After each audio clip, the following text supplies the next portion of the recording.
How are we looking on the stream? We got a thumbs up. All right, we'll call this meeting in order. Please rise and join me for the Pledge of Allegiance. Pledge allegiance to the flag of the United States of America, and to the republic for which it stands, one nation, under God, indivisible, with liberty and justice for all.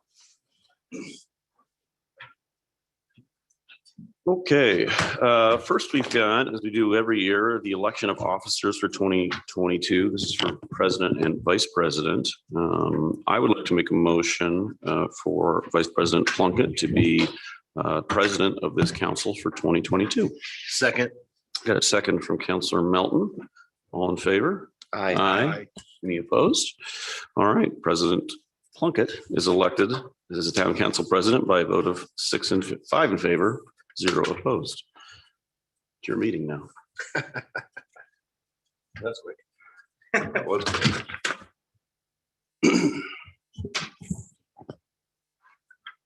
Up next on the agenda is a vice president, and I'll make a motion for Councilor Burke as vice president. Second. All those in favor? Aye. All those opposed? Motion passes 6 in favor, 0 opposed. Up next on the agenda is the approval of the memorandum from the December 20th, 2021 regular meeting. A copy has been posted. Are there any questions from councilors? Otherwise, we'll take a motion. I make a motion to approve. First by Councilor Garrett. Second. Second by Vice President Burke. All those in favor? Aye. Those opposed? Motion passes 6 in favor, 0 opposed. Do we have, Amy, any requests to speak on agenda items? We just have the one that came by email. I haven't gotten a card, but I have the email that I gave you, so I'm not sure if that person is here. From Mr. Is it Radens?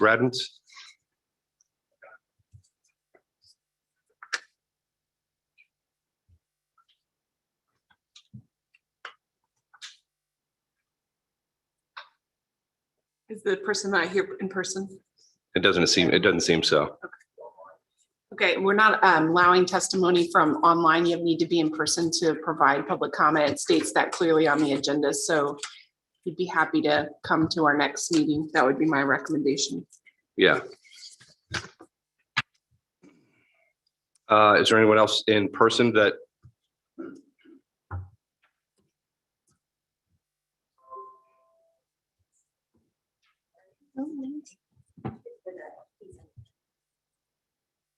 Okay. Oh, you don't need that. For Okay. I wasn't sure. Yeah. No. Yeah, she's going to be speaking about the appeal for the easement, so she doesn't need to have the card. Perfect. Moving along then. Up next is a mayor administration update. Amy, do we have an update from the administration? No, we don't have anything today. Old business. We have consideration of a resolution amending the Zionsville Master Development Plan pursuant to Indiana Code 674-500. This is the airport use plan. I believe Corey, is it Whitell? Sorry. Hi, I'm Corey Weitzel with HW Engineering. Thank you. Well, good morning, everyone. Maybe since it's been a few weeks, just quickly reframe the conversation about the airport. This was a plan that was started in 2018, and we've been working on it diligently since then, but taking our time through that process. The key purpose of this plan is to establish land use recommendations for the undeveloped portions of property that are in the areas influenced by the airport. With that, again, the focus is on those undeveloped portions and how you make decisions going forward about land use and development. With that, there's a few key changes that are recommended. The plan is largely based on the plan that was developed by the county and then later adopted by the town when this area became part of the town's corporate limits. That some of the key changes that are made from that plan, the first is that there's an updated land use plan. Right now, it's very, the land use plan that is established for that area is pretty broad and generic. And what this does is provides a lot more specificity to the types of land uses. Still very broad and general issues, but much more specificity than that was in there to begin with. The other key thing that is in here is a recommendation on how land use related to residential should be tiered. It establishes areas closest to the airport where most residential is discouraged, to areas further from the airport where there's very few restrictions past what is in your basic regulations. There is also a series of recommendations for some employment uses near the airport. That is something that is included right now in your comprehensive plan. But it's very broad. The areas aren't well defined. What this does is defines the areas for future employment uses out there. And also starts to give more definition of what they are intended to be. We heard from residents very clearly that they didn't want heavy industrial. They didn't want a lot of big boxes out there. This defines that around quality architecture, generous open space, reasonable scale development that's not out of character with that district. The other thing this does is look forward and says that there is going to need to be a commercial node in this district at some point in the long term. That may not be for 20 or 30 more years, but at some point there will need to be a commercial node, and it recommends reserving some land at 32 and Michigan for that in the future. This is the one thing I guess I want to clarify as we go into this discussion is this is not a plan for improvements to the airport. This is not a plan to extend runways. This is not a plan to make other improvements. This responds to plans that are already reviewed, established, and adopted and have been endorsed by FAA. So what you are doing in this plan is not endorsing an improvement to the airport. What you're doing is saying, here's the things that have been approved by the airport. Here's the things that the FAA has endorsed out here, and you need a plan to respond to those. Some of those you may want to change, but at this point, we need to be able to have a plan in place to respond to those things that have already been considered previously that are influencing development in your district. The action that we're asking from you this morning is to adopt this plan as part of your comprehensive plan. It has been forwarded to you with a favorable recommendation from the Plan Commission. I'd be happy to answer any questions that you do have about the project or the plan. Thank you. Thank you, Corey. I believe we've heard this a couple of times and wanted to wait for Councilor Traylor to be here. Thank you. Any discussion or any questions, comments from council? I'd like to hear Councilor Traylor. You've been on this board, haven't you? I'd love to just hear your take on this. Yeah, so I've been on this committee for, what is it, close to 3 years now, right? 2018. Yeah, so for a long time, and a lot of thoughts gone into this. It hasn't been a quick decision, so it's not a knee-jerk thing. There's no backdoor plan that we're trying to accomplish here. All this is the fact that the airport is there. Zionsville surrounds it. We have limited to no control over what happens inside the airport boundaries. So this plan is the town and the airport trying to work together to make a plan that works for both entities, knowing that we could move forward without the plan, and down the road it would just cause tensions and issues for both the neighbors and the airport.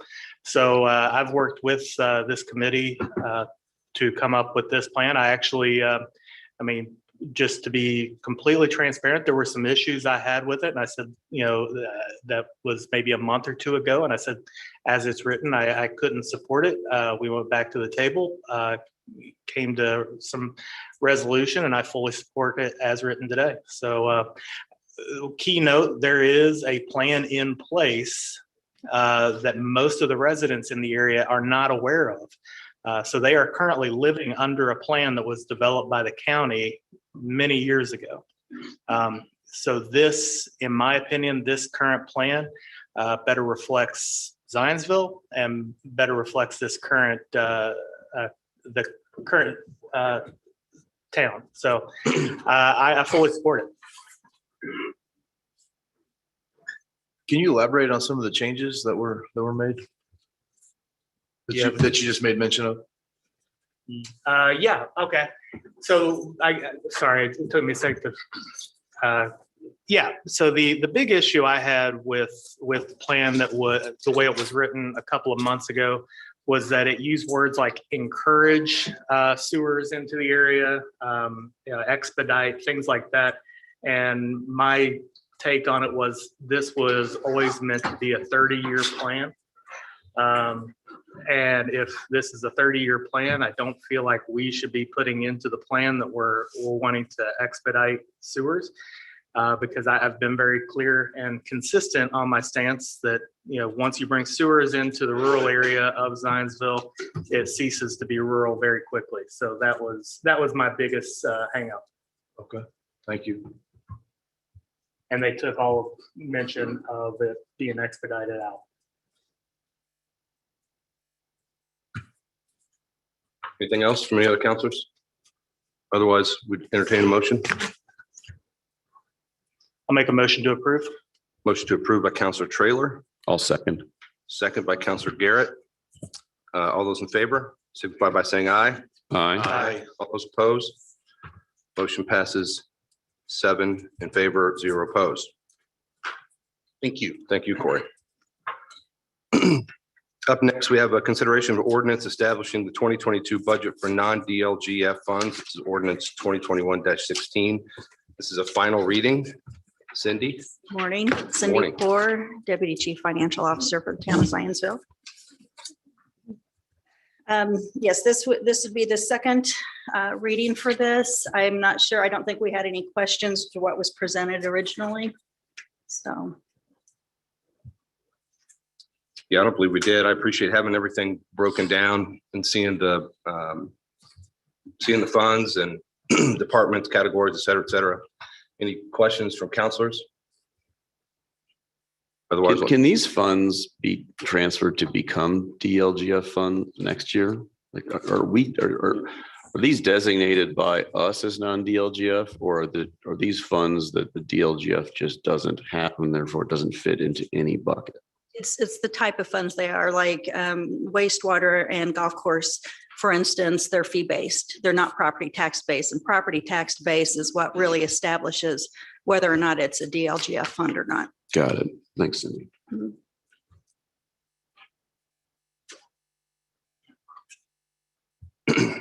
any other questions?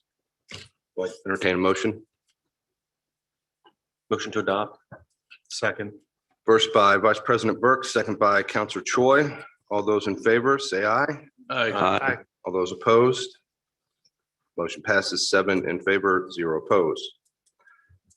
Up next, Cindy, with you again, a resolution authorizing certain appropriation transfers for year-end fiscal administration, resolution 2021-22.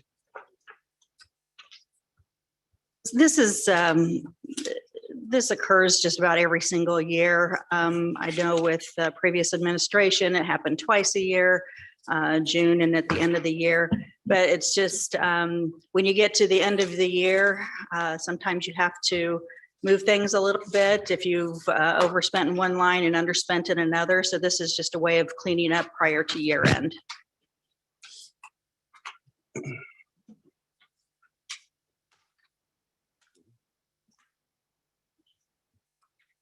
Any question from council or any discussion? I make a motion to approve. First by Counselor Garrett. I'll second that motion. All those in favor, say aye. Aye. All those opposed? Motion passes 7 in favor, 0 opposed. Thank you. All right, on to new business. We have a presentation for Isaiah House from Tom Hudley. Tom, welcome. Thank you and good morning, Town Council. Do appreciate the opportunity to be here this morning. So my name is Tom Hunley. I am the principal at Boone Meadow Elementary School for Zionsville Community Schools. Father our families in the community. And so I want to say thank you to the council for being so supportive of just creating, nurturing, and helping our community thrive in so many different ways. So Isaiah House. It's an exciting story for me to tell.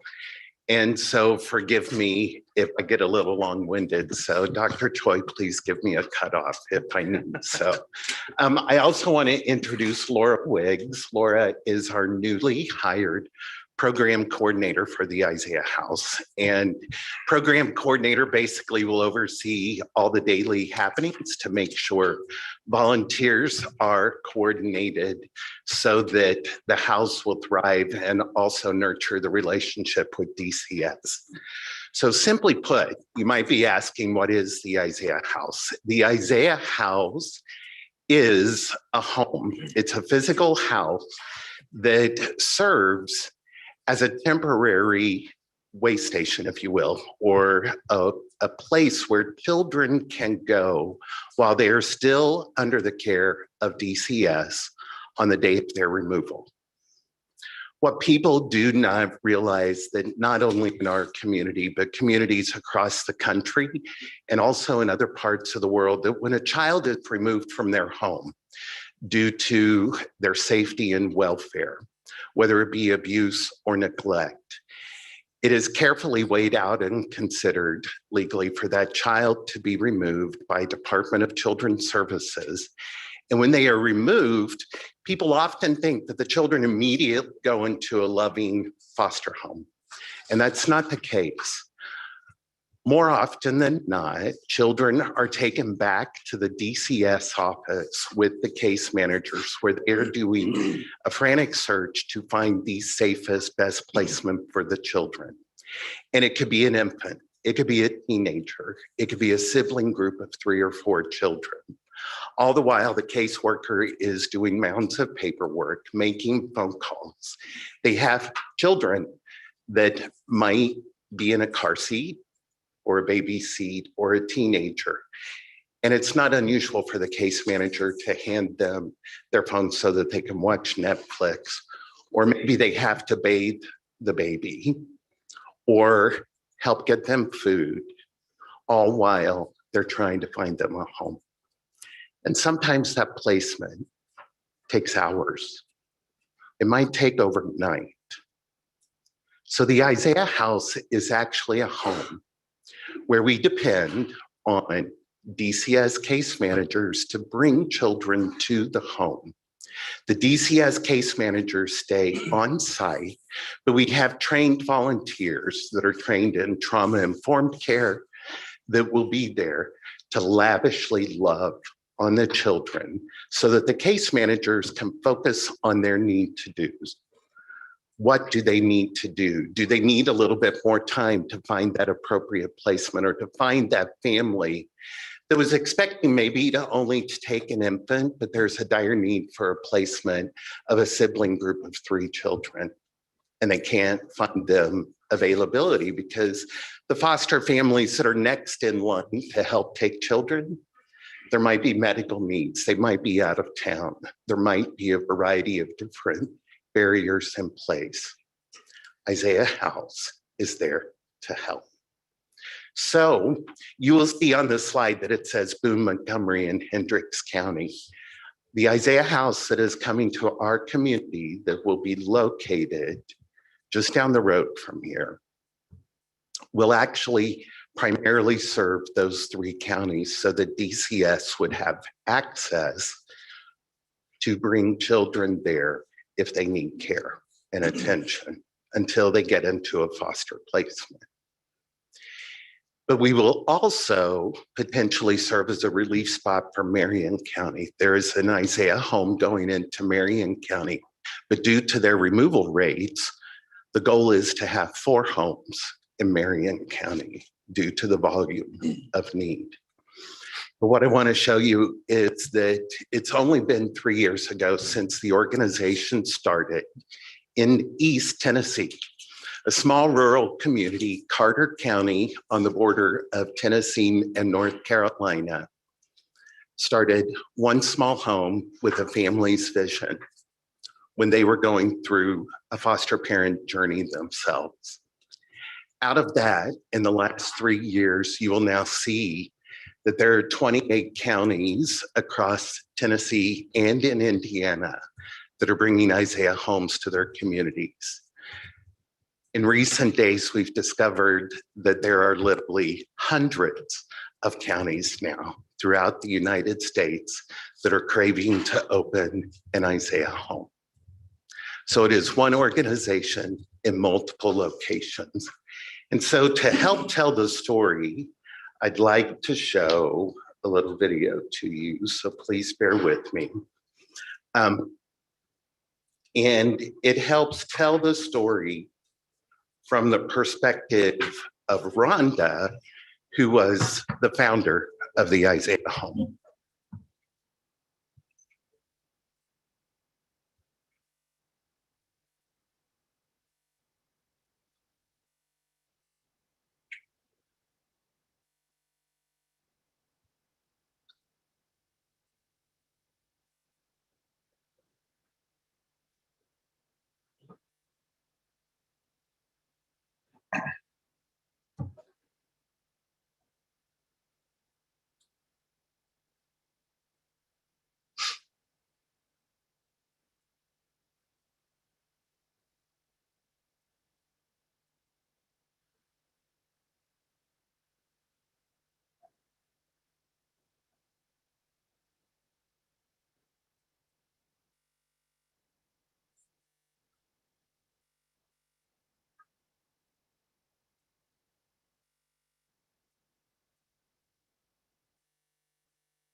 So you can easily visit the Isaiah House website.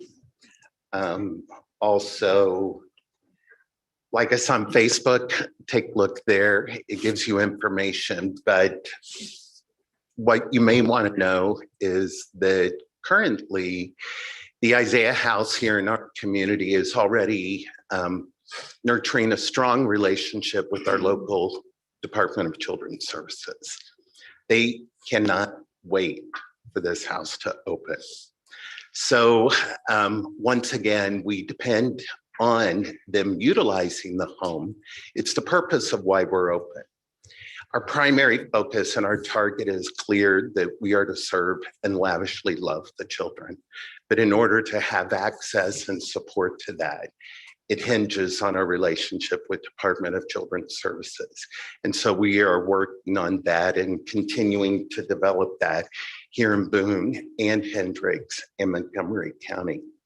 Construction, we were deeded 3/4 of an acre of property out by from New Hope Christian Church out there on the Whitestown I-65 area. And so they deeded 3/4 of an acre for us to build. And that property now belongs to Isaiah House, the organization. We've already broken ground. We have the basement poured. Framing should begin this week. We were hopeful it would have started yesterday, but it should happen within the next couple of days so that over the next month and beginning of March, we can get the home under roof. So windows should be hung, siding put on. Wedgwood Builders out of Carmel has been instrumental in helping us get all the permits, doing the designs of the home, aligning a number of contractors, although we're still working through some of that because, as you know, cost to build currently is incredibly high. But we will open the home debt-free.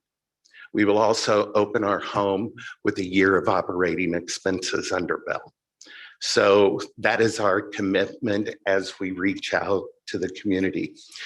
But Isaiah House isn't just the physical home. We have a whole network of volunteers that we are activating the work on appreciations with different groups that are supporting us. We have high schoolers whose parents are working with them to help get appreciation baskets for DCS or different instrumental volunteers aligned with the work. We have been donated storage units because we are currently accepting items. Many of those items we have accepted have already gone out to children that are transitioning into foster care. Our team receives calls from case managers. One that really sticks to my mind was when they were down at Riley and the children were needing to be there for evaluation and care from Riley Hospital. They called DCS, some of our team of volunteers activated, got food, took clothing and a variety of necessities down to the children and the case managers at Riley. So we have a storage unit we're currently using, but there will be a storage of items to give children. When they leave, we give them toys, we give them clothing. If the foster family wasn't expecting to have an infant, they need a crib, how can we help you? Our volunteers will come set it up in your home as you have so graciously accepted this child into your home. So we will have storage to accommodate as many of those needs as possible. So throughout the year, you're going to see a variety of events that may happen, whether it's banquets, whether it's golf outings, whether it's Dr. Choi at Main Street doing the One Chip Challenge to help raise money and support the community. Thank you, Dr. Choi. His endeavors raised a little over $28,000 for eating one insanely hot tortilla chip. So thank you, Dr. Choi, and thank you, board or council. I know that you have supported this as well. So our goal right now is not, even though it may sound like it, is not to ask money. We have a hard belief that we just tell the story.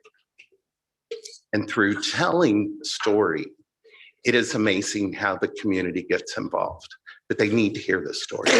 So if you know of people that we can help tell the story, please let us know, because we want to share it all we can. We depend on our community. We want this to be a community home. This will be a home that belongs to the people of Lebanon, Whitestown, Zionsville. We need to serve the children of our community, so we thank you for your support and partnership. We have a variety of ways to get involved. And so I can always get into that more, but I wanted to give you an opportunity should you have any questions. But I did want to read one thing quickly before then. And this was just posted a couple of days on the Isaiah website or our Facebook page, because I think that it illustrates what happens. This is from Sullivan County, Tennessee, where one of our current 6 homes exists. Our sweet friend entered the red doors and was greeted by a loving volunteer who showed her her new clothes upstairs. She couldn't believe that she got to keep them and kept saying her friends all have new clothes at school, but she has never had new clothes before. She played Barbies and even loved the way the volunteer washed her hair. Before bed, she looked at the volunteer and said, "I love you for making this the best day of my life." But the story doesn't stop there. When she arrived at school the next day, she told her teachers that she didn't stay at her home the night before, but that she did stay in a dream house. She was shown grace and love, and her worst day became her best. Okay. That encapsulates one of the thousands of stories that we get to hear every year because Isaiah homes are open in communities. Thank you. Yeah. Any questions or comments? No questions. Thank you. Thank Yeah, you. thank you very much, Tom. Councilor Choi, can you taste anything after that? I am never doing that again. That was the worst experience of my life. I'm glad it helped so many, but that's it. Oh, that's funny. Thanks again, Tom. Next up on the agenda is a consideration of appointments to various boards, commissions, and committees. I just, before we do anything with this, I just want to say how thankful I am to the members of the community for stepping up and serving on these boards. It was really eye-opening to me just to see the number of applicants and the number of folks that really care about our community. And I certainly want to thank those that have served in the past and those that are willing to step up and serve in the future. So it was certainly an interesting and neat process to go through. A lot of good talent. Yeah, for sure. Any questions or any comments? I'll make a motion to approve. Motion to approve by Councilor Garrett, Second. second by Councilor Choi. All those in favor, say aye. Aye. All those opposed? Motion carries 6 in favor, 0 opposed. Up next on new business is an easement encroachment appeal. We've got Patrick and Katie Miller at 4317 Sedge Court. Katie or Patrick, and then I believe Lance is also on here for presentation.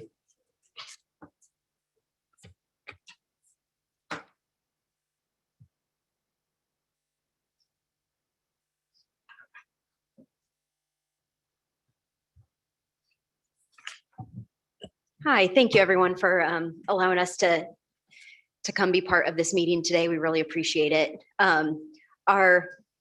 I'll try and keep this brief because honestly, our request is very simple and there's not much to it.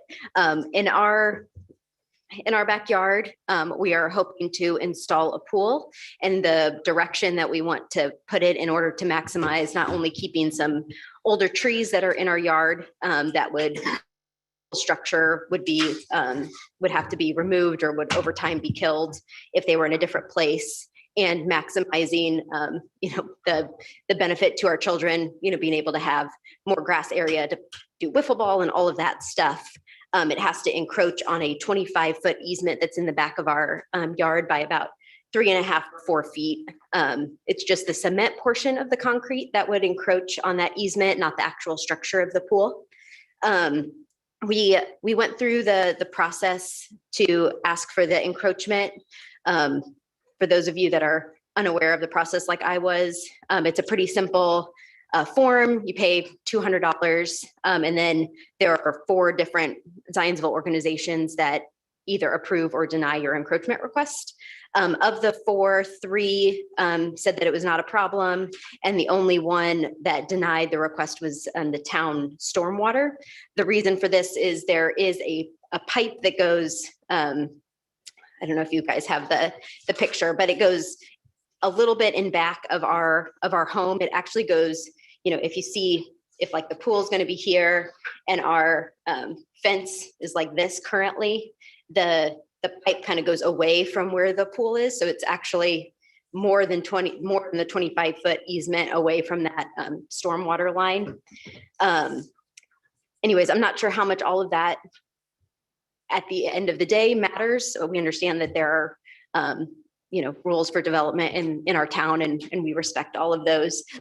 But as part of the process coming before you, we do respectfully request that our application is granted and that we're able to put that 3.5 or so feet of cement in the backyard and move forward with our project. Are there any specific questions? Katie, what were the three entities that said yes? It was wastewater, the surveyor's office, and sewer utility, Trico Regional Sewer Utility. Thanks. You're welcome. Katie, looking at the drawing, can you eliminate this problem by just moving the pool over? It looks like it's coming right off of the back of the house. Can you just move the pool over a little bit more to avoid that? So in order to avoid any portion in the easement, so it would have to go right into the middle of the yard. And that not only does that take away a lot of our plain area, we probably just wouldn't do it at the end of the day because we wouldn't be able to do the things our kids like to do in the backyard. But it also starts getting a little close where the pool company told us that we've got this really big black walnut tree on that side on the other side of the yard. And if it's in the middle to the side of the yard, it will disrupt that root system, and we're very likely to lose that tree.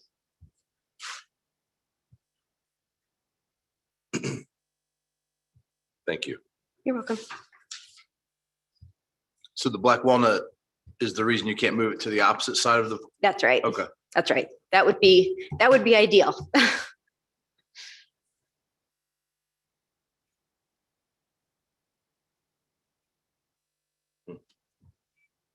Have we heard from the Lance, or is there someone else that we should hear from the town?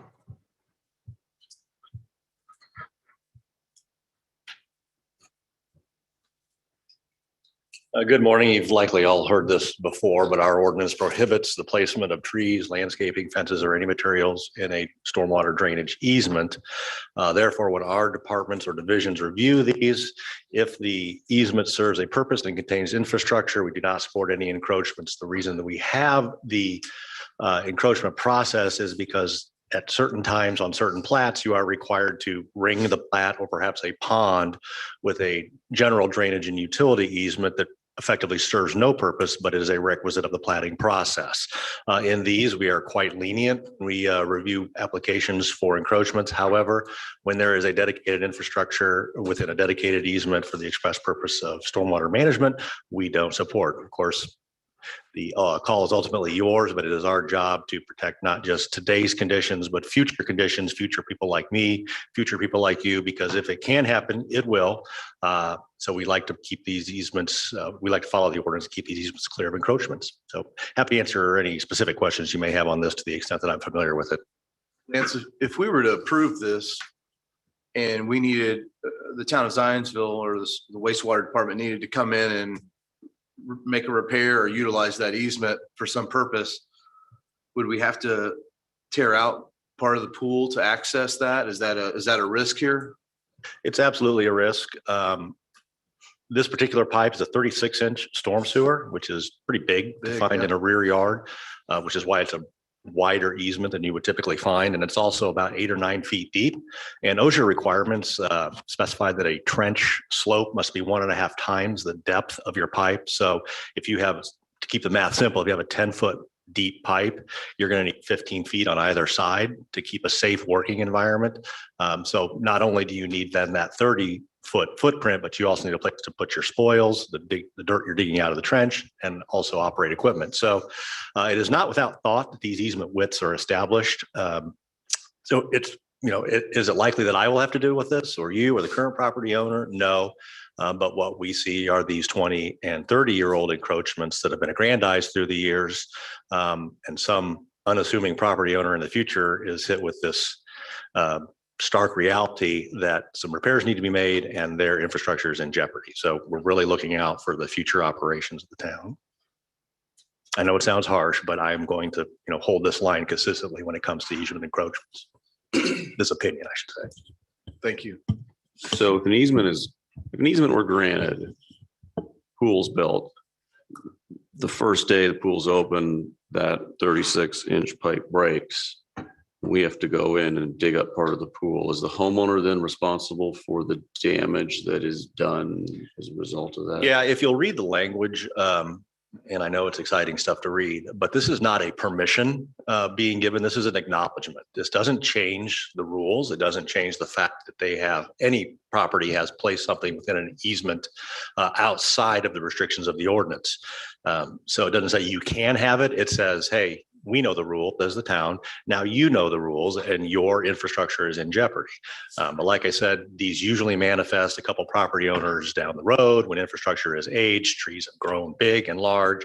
We've got to come in with this destructive swath to get to a point of repair.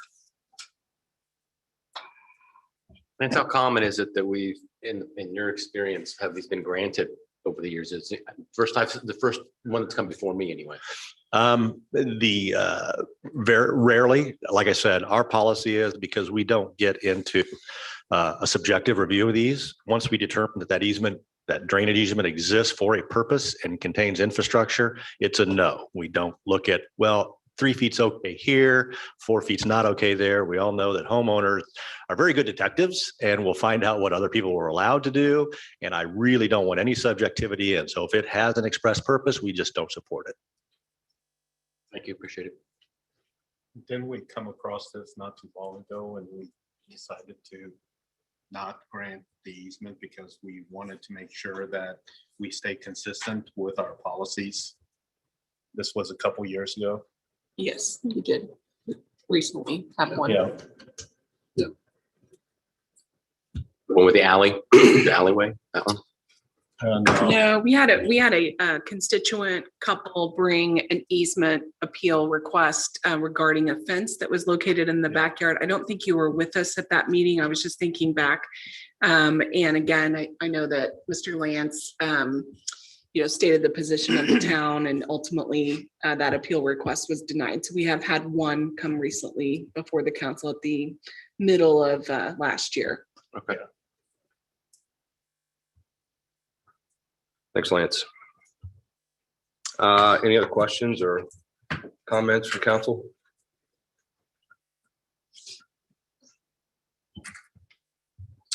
Having none, I would entertain a motion. I'll make a motion to deny the appeal. Motion to deny by Counselor Garrett. Is there a second? Second. Counselor Trailer.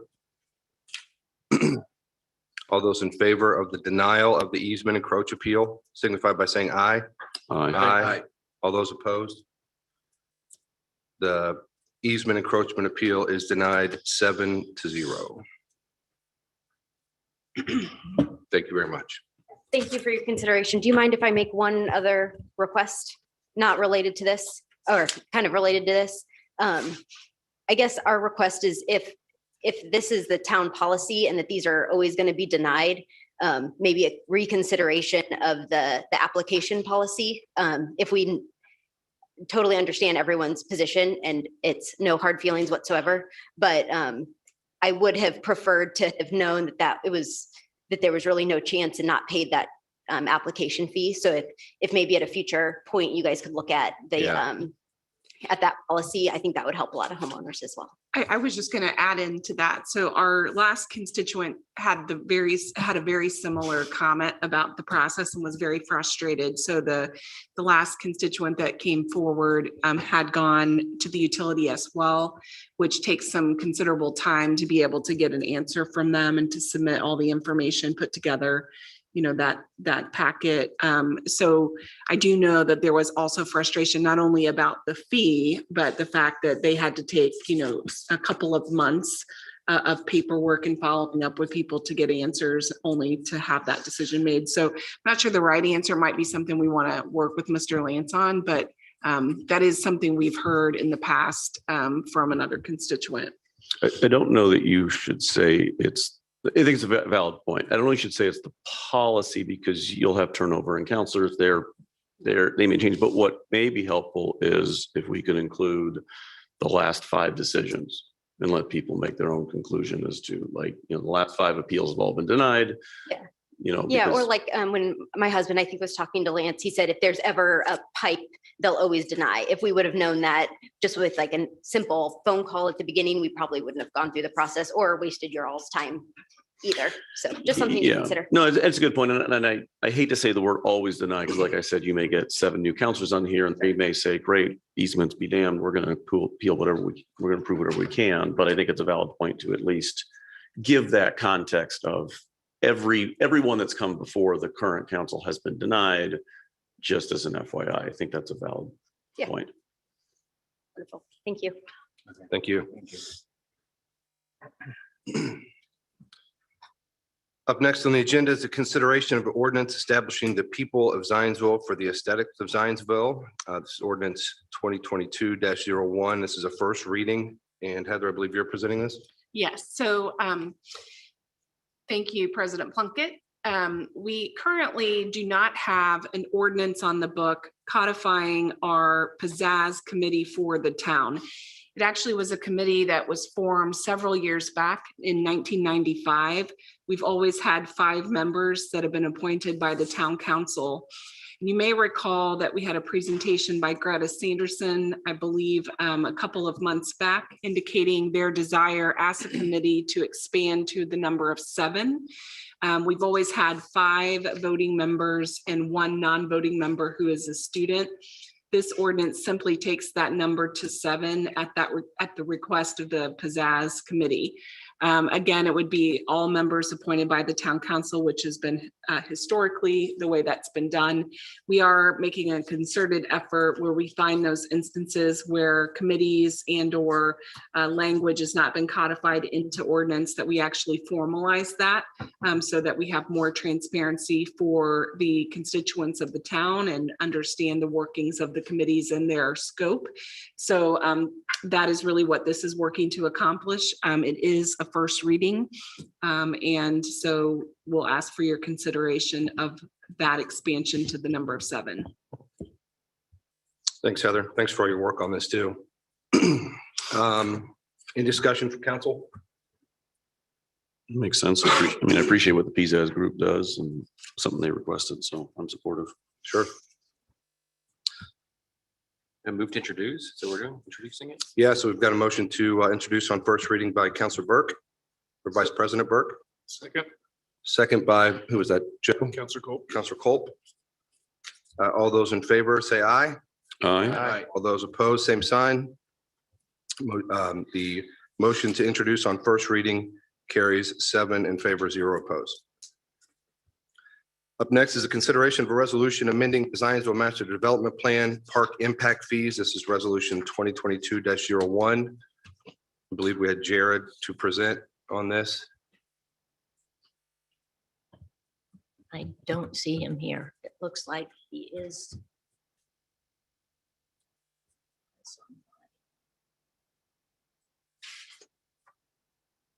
We've got him for the next 2. Oh, wait, Good morning, councilors. he's online. Are we doing online? I don't believe that's We've asked for everybody to be in Yeah. person to present, as well as for constituents if they have a comment. yeah. Is he online in the building? Can he come down? Do we know, or? Be across this. Oh, yeah. you would be. Don't know. Good morning.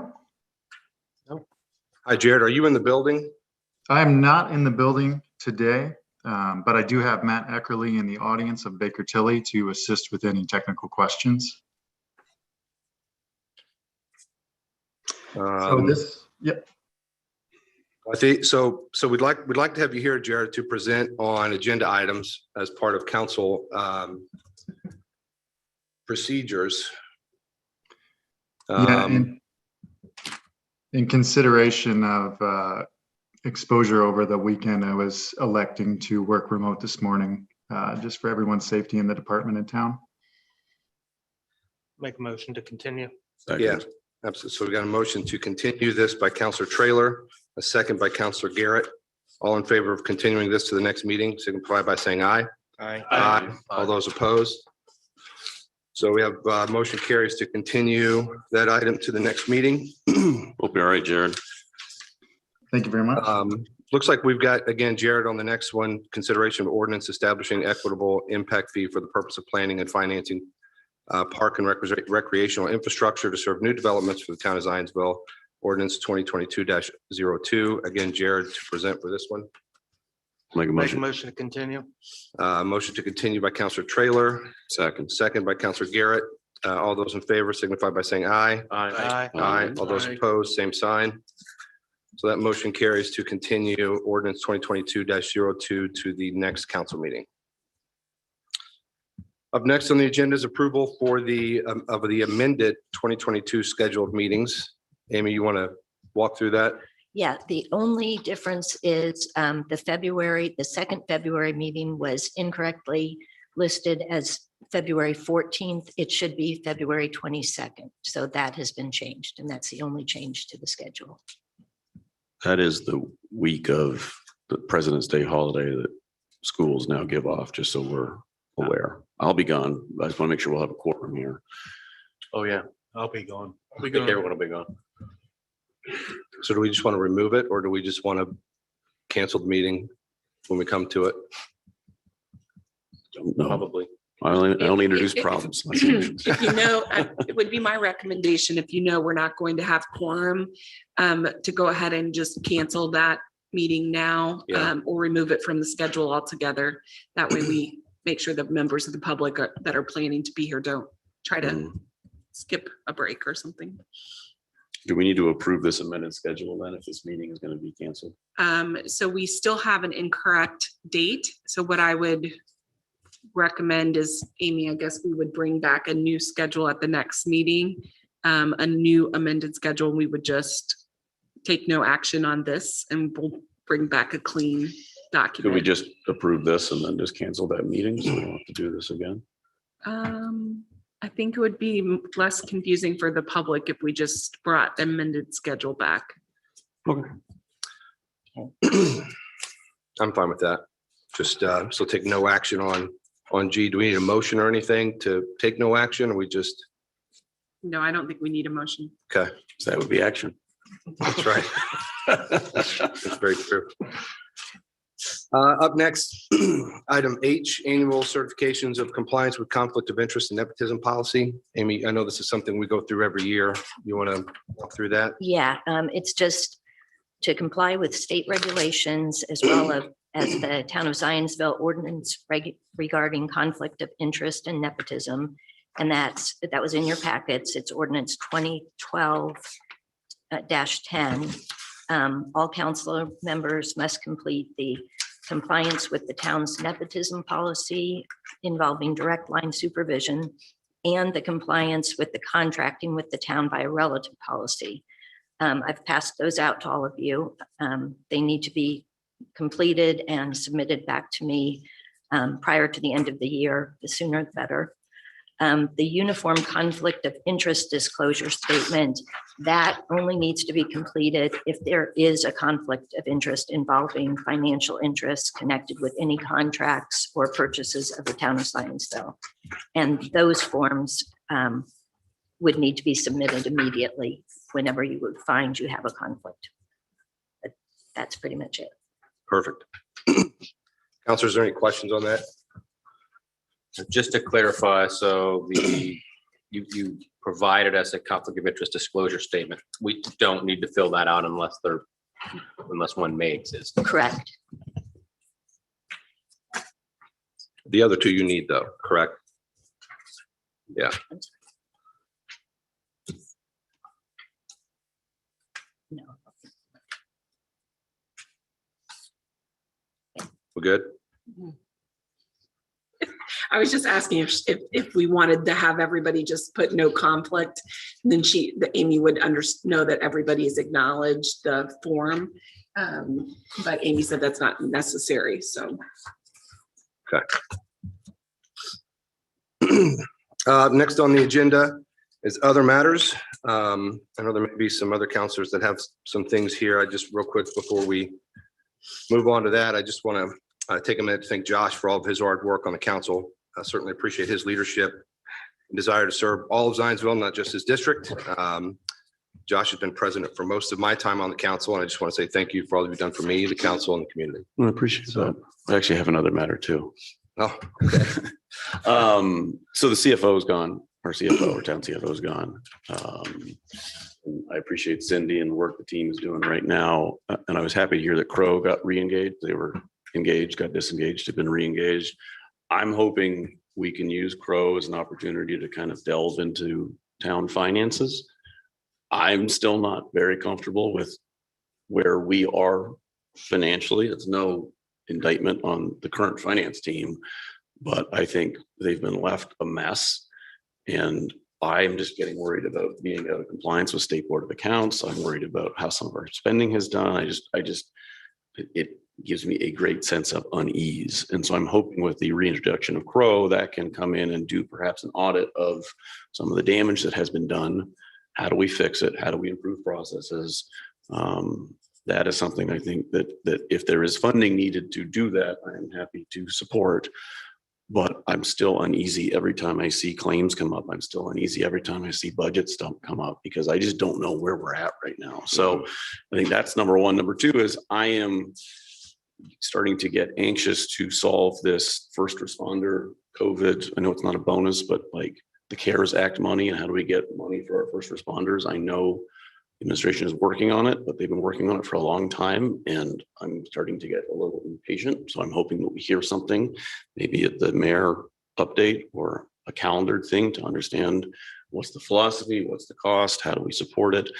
I want to get that money into those people's hands that deserve it, that are going through another wave as we speak right now. I mean, Jared was a victim of that today, and he's not out there dealing with the public the way that our first responders are. So I appreciate the thanks, but those are my two things I just wanted to get on the record.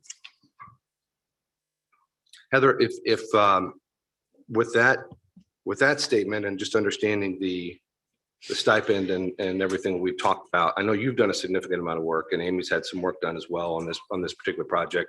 Is this something we can present and have just a recommendation and say, this is our understanding of what we can do. This is what we would like to do. And then, Yes. And at that point, we've got action and we can move forward with it, right? Yeah, I believe the answer is yes. I would want to double check that, but we do know that a number of communities and councils around the state have already implemented this. There are some specific rules and calculations that do need to go into what is actually paid to the first responders, but as a policy, you could certainly pass something saying you support it. I know that Joe and I've had a chance to talk. I see her here. The State Board of Accounts has put together a formula that you basically have to index how people were paid to come up with the stipend amount. Cannot be more than $25,000 to any individual, that's sort of the ceiling. We saw, I think, Carmel this last week, make an announcement that they were going in that direction, but our firms worked with numerous committees around or communities around the state to implement that kind of a program.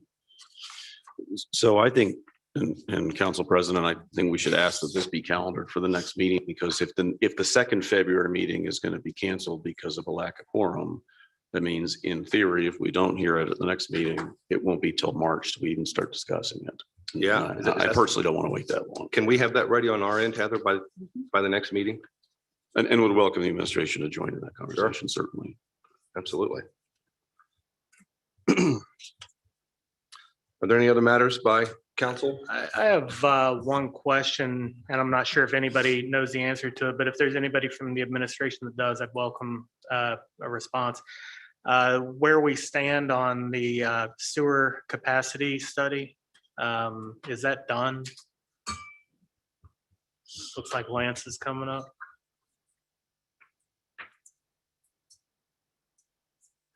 Yes, excuse me. American Structure Point concluded that study and gave us their final draft version just this month, and we are in the process. This is cumulatively about 1,000 pages, so we are reviewing that and look forward to being in front of you soon with the report on their findings and a very high-level summary. All right, thank you. Very good. Any other items? So I just want to echo President Plunkett's comments, expressing my gratitude for the years of service of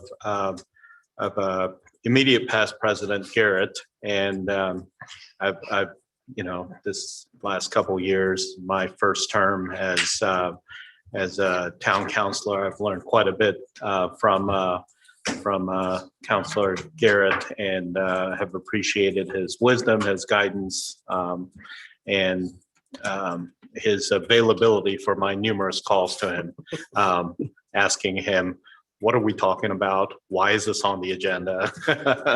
And how are we processing this? So for his mentorship through the past couple of years for all of us, and his leadership over the past several years, and I think in the recent past, he has been town council president the longest in recent history. So I wanted to express to him our gratitude by presenting to him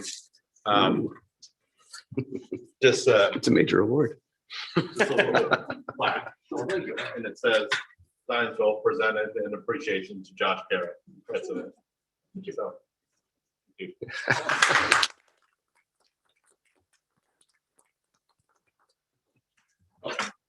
You're gonna have that there at every meeting now, aren't you? I am. I'm going to make that a staple of all meetings. Thanks, guys. I really appreciate that. All right. Any other matters by councilors? Next on the agenda are claims. Cindy, I believe you're up for claims.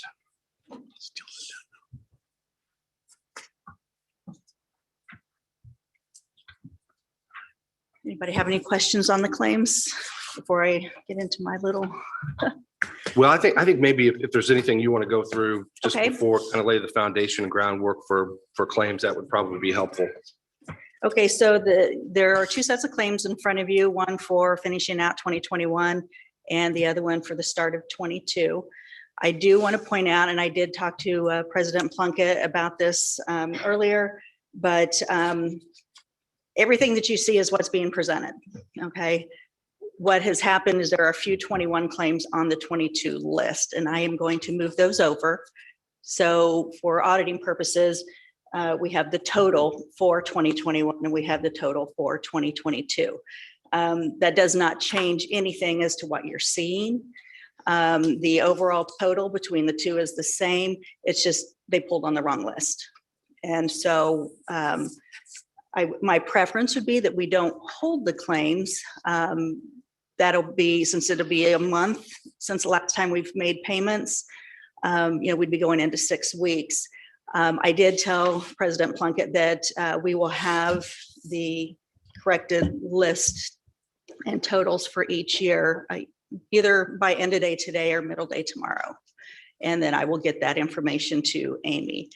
It doesn't change any of the dollars or any of the claims that are being presented. It's just it pulled on the wrong list. Thank you. Heather, can we approve a claim that's on a different Yes, year? I actually looked at this last night and kind of going through it. I knew that this issue had come up.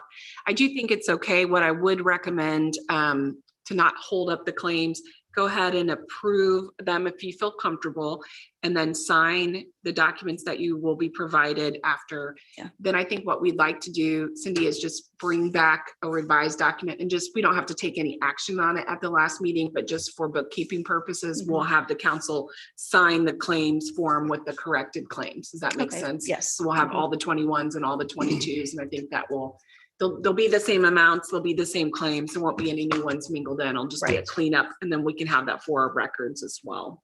For So- State Board of Accounts, I think that will cause us less issues down the road with the State Board of Accounts. Okay, so we won't have them sign anything today. They'll just approve. I would go ahead and have them sign it, we'll just hold it, and then we can put it in the record with the motion and just all the paperwork, and that way, when State Board of Accounts says, wait, didn't you approve this at this meeting? We'll have the signatures, and then we can maybe write a memo for the file. Sure. You know, just explaining, because they'll come back at some point and be confused, and I think if we had all those documents together, it's gonna create less confusion. They'll know that the council actually physically approved the claims at this meeting. So we'll go ahead and distribute it, and then we'll just keep it and Okay. bring the next one back just for signature at the next meeting. Should we, so if we approve the claims like as is, and we're going to see a revised claim at the next meeting, should we also sign that and just kind of have that available? Yeah, that's what I'm thinking. We'll Okay, have both sorry, I didn't documents. understand that, Yeah, so we would have what we have before us today, which has some of the 21 claims on the 22 ledger and some of the 22 claims on the 21 ledger. And we'll go ahead and sign the claims forms just like normal. Then we'll take the minutes along with that document, and then the revised document, which we'll have you sign at our next meeting for convenience. We won't have to take any action on it in the public meeting. We're doing that today. But that way we'll have it all together for the State Board of Accounts, and maybe Cindy and her team can then just do a little internal administrative memo just for the file. So we have that all together. Perfect. That work for you, Yes. Cindy? Okay. That makes sense. Counselors, any questions with claims? So a lot of these claims already have a check number.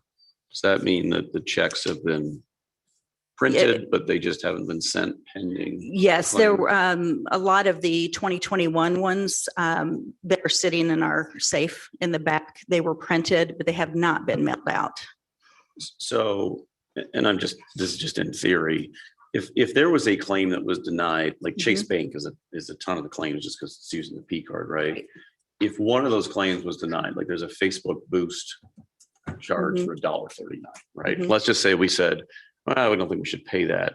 Does that mean the check number would change because the dollar amount being submitted to Chase would change, and therefore the whole claims would be off because the check numbers, like the check number is 474,740 that's going to Chase, but now the dollar amount going to Chase would be different. Would that just be then a whole different check and the whole claims would kind of get blown up? The line item can be voided. But if the line item is voided, the total amount would be reduced. Would the check number not change, or would the check number stay the same because they haven't been printed yet? It Well, would be reprinted with the same check. With number. Chase, there isn't a physical check that's printed. Got It gets pulled every Got it. month because the availability on the cards, the credit availability resets each month when that claim is, or when that payment is pulled. Got So it's pulled automatically. So that is what we would call a manual check to get it in the system, but it's not a physical check. Got it. And that if the dollar amount changes, the check number would not change, correct? Right, we would have to, we'd have to go through a whole process with Chase and that payment, but yes, the check would stay the same. You'd have to go through. What do you It's, mean? well, if we're not going to pay something that was through a credit card. Oh, I see what you're we'd saying. have I see, to- like challenging that charge. Yes, Yeah. That yes. makes sense. That makes sense. Thank you. Any other questions on claims? I've got a couple, Cindy, for the 2022 claims, the first two claims that are being paid, Noonan and Witsit, legal fees, it says January 22 retainer and RDC easement / condemnation as an item description for both of them. Is this an RDC retainer, or is this the town retainer? Is this one bill, two bills? How do we know what we're paying there? I'll have to look that up. I actually tried to look that one up earlier and I couldn't get it to pull on my computer. It was going pretty slow Yeah. before the meeting, but I will definitely look that up just to make sure that that isn't an RDC claim. And I can get back with you on an answer for that. Thank you. And then there's, What, can I have a quick follow-up Yeah, yeah, question go on ahead. that? So as to not hold up that payment, if you did look it up and it turns out it should be somewhere else, can we do like a journal adjustment then? Okay, great. Mhm. Yes. under the finance and records, we had talked about this in the past, the financial solutions group. Consulting, I noticed the item description and the December meeting was financial consulting, and now it's budget and sustainability for 22,062.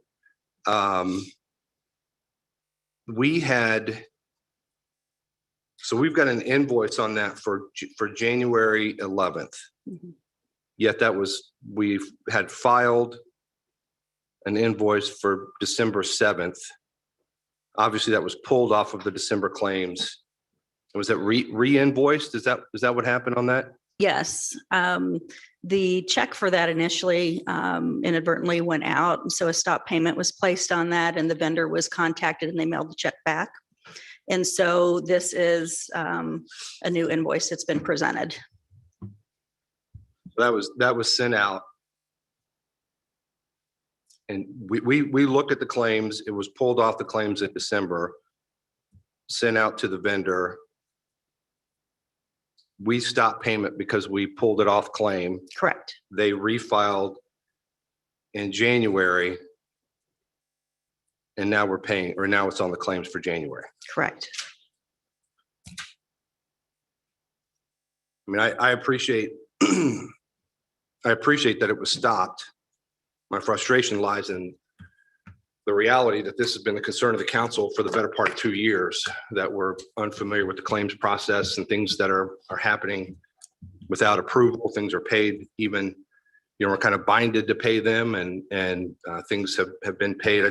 I'm fearful, to Councilor Garrett's point, what else has been pulled from claims or what else is on claims that gets paid before we see it.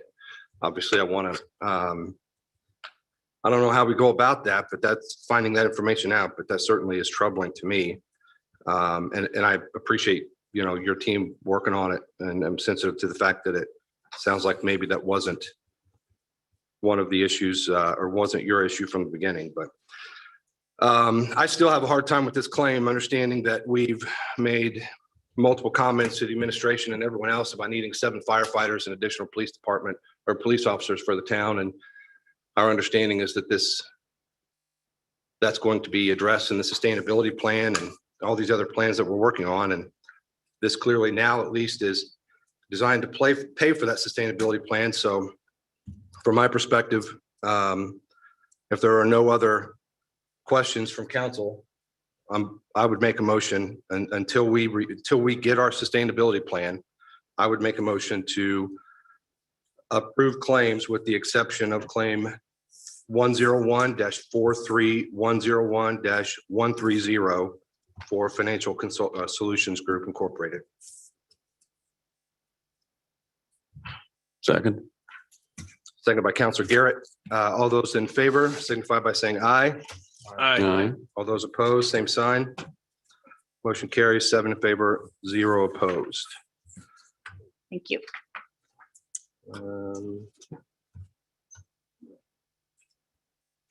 Should we have done 2 claims there? Yeah, I think Yes. there's 2 claims here. Okay, so that was for the January 18, 2022 claim. I jumped ahead there. Okay, so we'll do that was everyone clear there for voting on the 22 claims? Okay, so maybe go back and do a motion for the 21 claims. Yeah, I would actually make a motion to approve the 2021 year-end claims. Second. Second by Vice President Burke. All those in favor say aye. Aye. All those opposed, same sign. Motion carries 7 in favor, 0 opposed. I will, at this point, take a motion to adjourn. So moved.